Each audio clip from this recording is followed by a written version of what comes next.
This hobby's got new guys coming into it all the time, every day, or guys that are returning to the hobby again finally. This is good for the hobby. We need new people coming into it to carry on the tradition. But there's a downside that's happening out there. There's a lot of people that love to badmouth new people coming into the hobby and what new people cherish, like, or collect, or thinks collectible in the hobby. I spent some time today going to the Google machine and looking up collectible items, collectors, to try to give you guys a definition of what it is. A collectible or collector's item is any object that it was regarded as being of value or interest to a collector. Any object, anything, is a collectible or collector's item if somebody desires to collect them. Collections include a variety of items that are similar or fall into the same category. Collectibles are more valuable than they were initially because they're sought after. This is the definition from the internet. Anything could be collectible as long as somebody desires it. Anything could be a collector's item. Collectible items are not necessarily monetarily valuable or uncommon. Collectible items are not necessarily monetarily valuable. Can you believe it? Collectible items are not necessarily uncommon. That's the key right there. That is what it is. Guys are sitting around arguing because I've got a Lionel GG1 from 1947 and all your stuff don't count. No, it ain't like that. Maybe the guy doesn't care about Lionel. His stuff is what he cares about. There's just no reason out there to badmouth another feller or lady, modeler, for what they collect or model. A collector is one who gathers or collects things or items of a specific type or multiple items of the same category, either professionally or as a hobby. That's it. Someone who picks up two or more of the same thing, he's a collector. You can collect all kinds of matchbooks, coins. We know those. They don't, you're not going to get rich collecting coins anymore. You're not going to get rich collecting stamps. I tried that for a long time.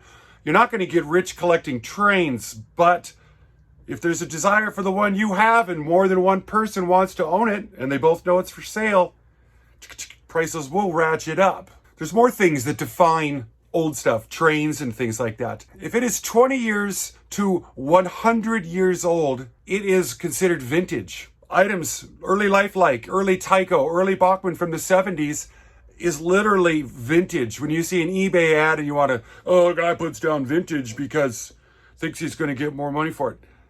That is honestly true. You can call it vintage because it's over 20 years old.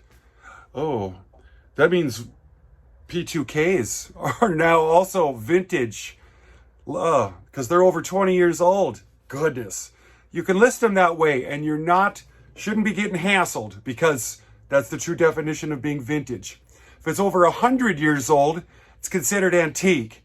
Now, it's tough to find 100-year-old trains out there, but they do exist for sure. Collectibles can be brand new, vintage, or antique. All three of these types have value in their own right, but expect to pay a little bit more the older and rarer that it is. Yeah, that makes sense. This next bit here is like 9 sentences. It'll take me forever to try to remember it and regurgitate it.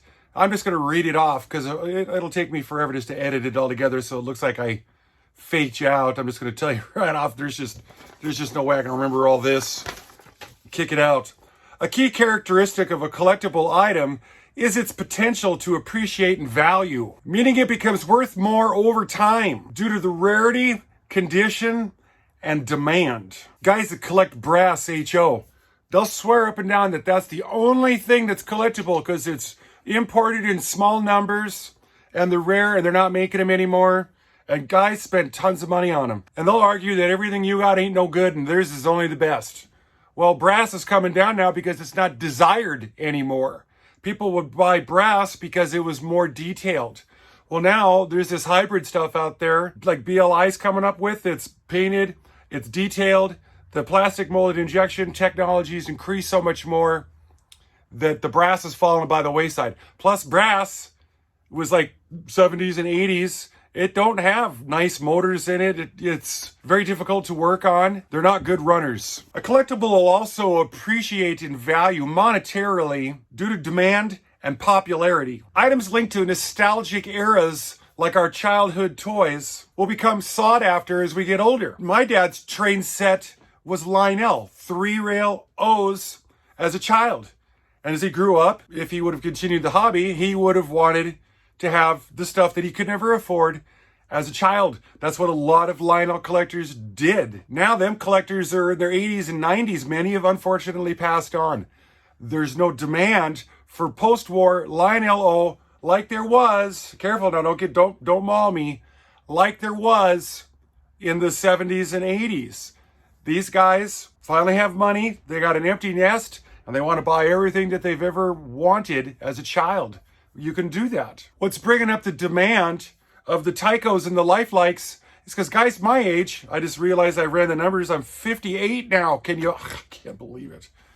I had Tyco, and that's what I want to collect. That's my childhood trains. And any feller out there that wants to run me down for collecting that, it's odd that this would come from a generation of men, usually it's the men that do this, that are used to getting freaking head. That's how they settle problems immediately. And nobody called the cops or whined about it or filed an assault charge. One guy picked the other guy up off the ground and they were done discussing it. That it was over with. And it kept guys from bad-mouthing other fellers because you knew if you bad-mouthed somebody, there was a pretty dang good chance you're going to catch one. So what's a person do nowadays? Because everybody's so quick to sue and file assault charges if you were to do something like that, which I don't condone. I'm not saying to do that. No, but what can we do? Well, how about them non-violent people, the Amish? What do? They shun somebody. Shunning, well, it's like turning your back. I had to Google this also because I'm not a very powerful speaker. I don't know big words. Shunning means socially ostracized by the community to encourage repentance and maintain group purity, involving no business, conversation, or gifts. Though it's rarely permanent and aims to bring them back, not inherently punish. So that means if you're hanging out with some guy and he's an abusive, somebody at the club, and they're kind of just ignore them. Don't put up with them anymore. Don't allow it to be sociably acceptable. We got to get these people to stop being abusive to other modelers, young modelers, new modelers just coming in. Been in a while, you're used to it. You shouldn't have to be used to it, but that seems to be the way it is. The only thing that's necessary for the triumph of evil is for the good man to stand and do nothing. We need to do something about this. It's all over in the Facebook market, in the user groups. Guys just lipping off left and right, running people down. So this is what I'm trying to do. I'm trying to educate fellers out there to let them know that people do collect stuff. Things are collectible. Whether you believe in it or not, they're collectible. Somebody else cares. If you don't, that's fine. If somebody else wants to do it, let them. Keep this from flapping in the wind. That's the most important part. The combination of ignorance and belligerence is a terrible combination. Did you know that one of the top 10 male hobbies right now is trolling on the internet? The guys sit around and do that. Yay, this is what I'm going to do tonight. Because they love to try to get a rise out of you. Because they can't get because they're in person with somebody. Yeah, it's just kind of my 2 cents worth right here. I was reading a Facebook user group post here last week, and I seen people arguing about collectibles. And they're arguing over what was collectible, and that's not that's just, oh my God, quit it. Quit it. Just, like your mom said, if you ain't got nothing nice to say, zip it. I filmed all this in the pickup driving down the road, and it didn't work out well because the engine noise droned out my voice. And I was trying to read from the paper and I couldn't edit that out very well, and it just looked bad. But there was one part that I saved I think that you guys might enjoy.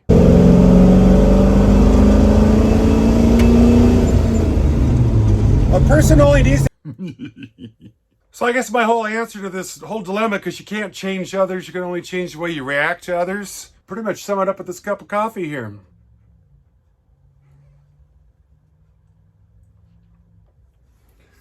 because I model railroad my way.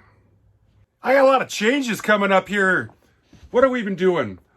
People have been wanting an update of the $1 club layout, and I've been filming them. I think this just bits here, bits there. I haven't been able to do a lot of work up there, but I've got kind of some slightly edited but random footage telling a story that is poorly crafted, not put together well, but it ends up with saying something. And if you guys wanted to see what's been going on with the club layout, follow this right here. I'm going to come back here. I'm going to give you some more cool announcements of what's going on. Let's check this stuff out that I've been shooting for a couple weeks now. We're up over here at Uncle Sam's place, running off some of these cups.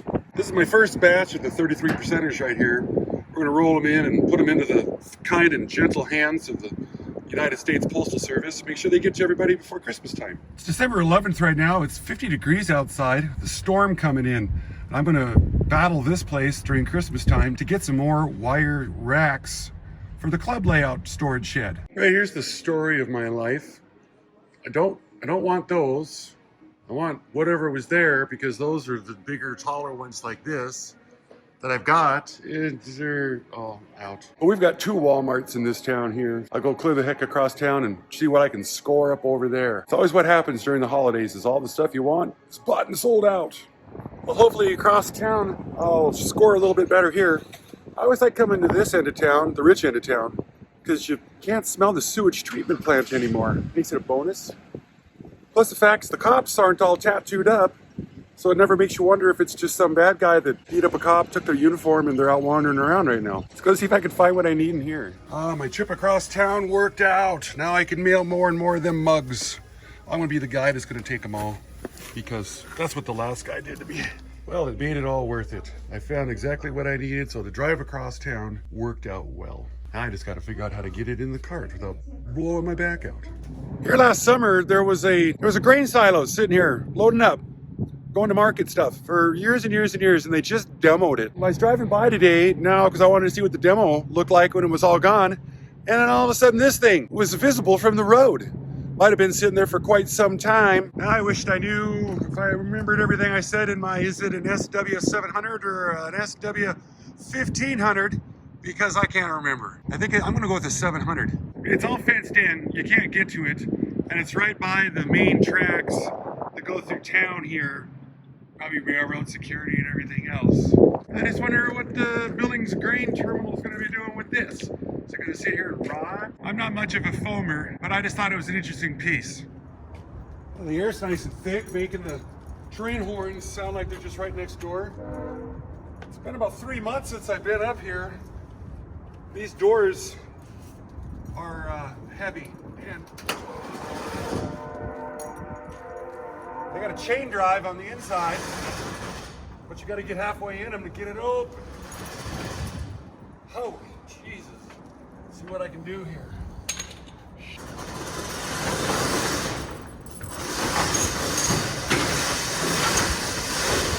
Sure, piece of cake. We got to get that put inside of there because it's going to rain and snow on that. I didn't plan on coming up here today, so I didn't bring my battery for the lights. I had 3 racks like this, and then I stole 2 of them to put into the shed that we built over the summer, and the shed is full, so now I need to move all the model buildings out here. What do? Everything still seems to be here. That's kind of nice. Have a big layout like this, and then you walk away from it and everything's the exact same. Sure. Well, what I've discovered is that if I can make this 4 feet wider down here, because right now it's just a 10-foot radius down over there. I can make it 4 more feet wider, but I got to take all this stuff over here. These are the modules that are not being used. And if I store them on the inside, then I get 4 more feet on the outside, which sounds okay. I got to get a little more better fixed up in the old back department here before I can do that. This is the first time I've been here for, like I said, 3 months, because I've been broken. Absolutely broken. It's nice. It doesn't smell like mouse urine or barn or straw anymore. No, it's relatively clean. So I'm gonna get those shelves and load it up in here, and then we can get back to the house, get doing something different. Yeah, I should have built it bigger. Yep, I'm out of storage again. But the good thing is that I got that giant storage shed with the club layout in it. And it can store stuff too. So my addiction is well under control because I have to keep building storage sheds or renting them to put my stuff in. We're gonna root stuff out of here so I can move stuff out of here so I can make more room in there for a project I got going on. It's just never ending. Well, here's all the stuff we loaded up out of the shed. And it doesn't look like much, but go around to the back side over here. Sure, I mean, there's a lot. It's gonna fill up a shelf for sure. I wanna get busy on putting that shelf together. That guy right there. It'd probably be a lot like this one where the shelves just fit the boxes just at the right size and shape so you can maximize your storage potential. Well, after several hours of work, we got everything on the rack there. But it all didn't fit because I got a lot of buildings. I'm gonna go up to the World Domination headquarters. All the individual pictures that I have of the layout, each module, I can move them around and I could paste them together and I could make what this would look like bigger. Because I want to make more stuff to it and I want to be able to model it and have places for buildings. We even managed to fill up this rack right here. Plus there's some pieces, parts, some junk that's been getting packed around. Weather is supposed to hold out for another week and a half or something up here. I mean, it's like 50 degrees up here, overcast, but we're having a pretty nice winter so far for January 1st. I need to get some young guys, though, to help me move stuff. Spent a couple hours on the computer putting together the plan of what the layout would look like. Let me show you guys this real quick. There might be better ways to do it. We got this part here is already there. I'm gonna add this so it'll be 4 feet longer. So we'll be pushing 35 feet long from end to end, 15 feet across. So we're gonna go in like this. And then I'm gonna try to put this port in right here, which gives, it's got a Y in it. This is a ship port right here and then another yard. And if my calculations are right, there should be like a foot of room or a foot and a half between here and there. If I'm lucky, I don't know. This little gap here's got to get filled in, but these aren't to scale. That's why I can't close that loop up properly. This should only be like a 2-foot gap. But this is how big it's going to be. I have to remove all the modules around. On New Year's Day, I'd mentioned that I need to find some young guys. And then me and the little lady went out to the microbrew pub here in town. And I'd be danged if I didn't run into a viewer who come up to me because, you know, apparently I'm recognizable. He worked for the railroad. And, you know, he worked in the yards. So he knows what they're supposed to be set up like. Because I've stripped all the buildings out of that yard on that club layout. Because they had it one direction and I'm going to go a different direction with it. And I want it to look proper. Like, you know, where the fueling stations are or when the sanding stations are going to be and where this and that and the water towers and the ash pits and for transition era and this and that. So hopefully this young fella that I met, which I don't think he's much younger than me, but you know, if he's 52, he's younger than me. I win. That's great news. Got his phone number. If there's other local guys out there in Billings area, I've talked to a few of you. Some of you got my phone number. Reach out. If you guys want to build this thing up, make a big layout, have some cool stuff to run things on, reach out and let's do it. Let's try to get some people because I can't do it all by myself. God, there's so much work on it. It's just killing me. Look at this stuff over here I got planned for this coming spring, early summer, late winter. This stuff. You guys have probably seen this one here. This is an Athearn Genesis Big Boy 4009. Just needs a little bit of work to it. More cosmetic than anything else. Hopefully. But Union Pacific is what I'm working on collecting. And they had some of the bigger locomotives out there that they were inventing all the time. This here is referred to by its nickname, the Big Blow.